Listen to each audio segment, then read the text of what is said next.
How goes it, everybody? Jason Zink, writer-director of Straight Edge Kegger, here again with what I think will be the last mini-doc, and I'm going to talk about something that some people will be surprised to hear me speak about, which is VFX and how they saved our ass.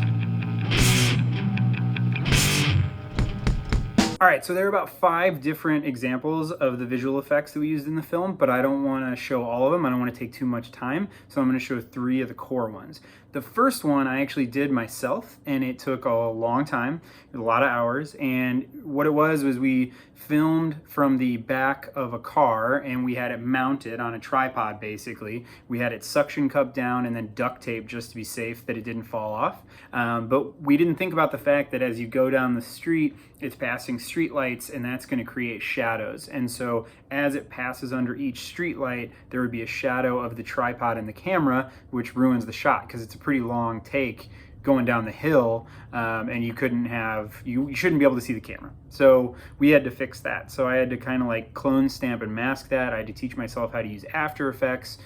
It works. I can still see issues with it, but nobody else would, and that's the point.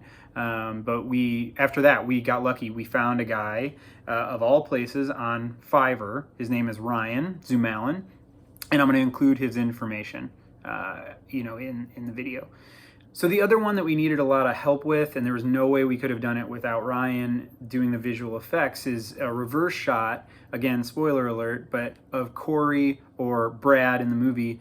Corey gets splattered with blood, and we had to use a blood cannon to do that. But the special effects guy thought that he couldn't make the blood too thick to have it still have the same pressure. So when it hits his face, it's a great reaction from Corey, but it's very watered down. Like, it does not look like blood, and it also doesn't match the next shot, because in the next shot we painted blood behind his head, we touched up his face to make it look like there was blood, but if you saw the 2 shots together, it doesn't make any sense, even with a cutaway of Sean.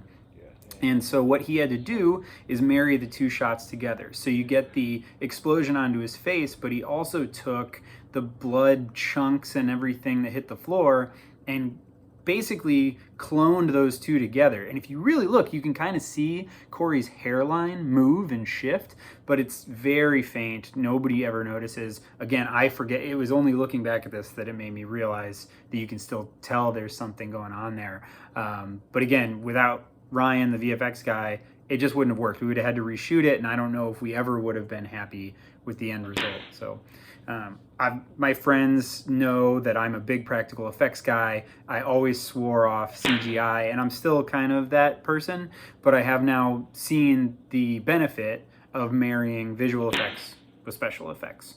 So I've changed my heart a little bit.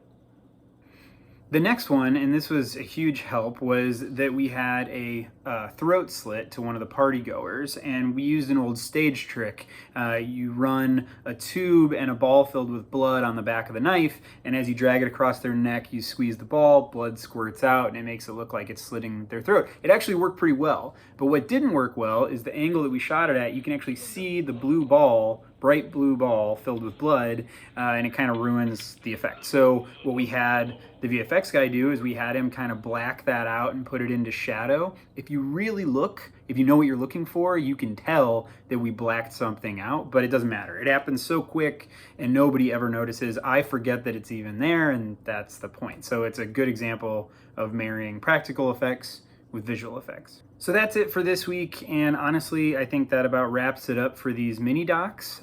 Things are starting to open up and get back to normal, but please still be safe, practice social distancing, wear your masks, be smart.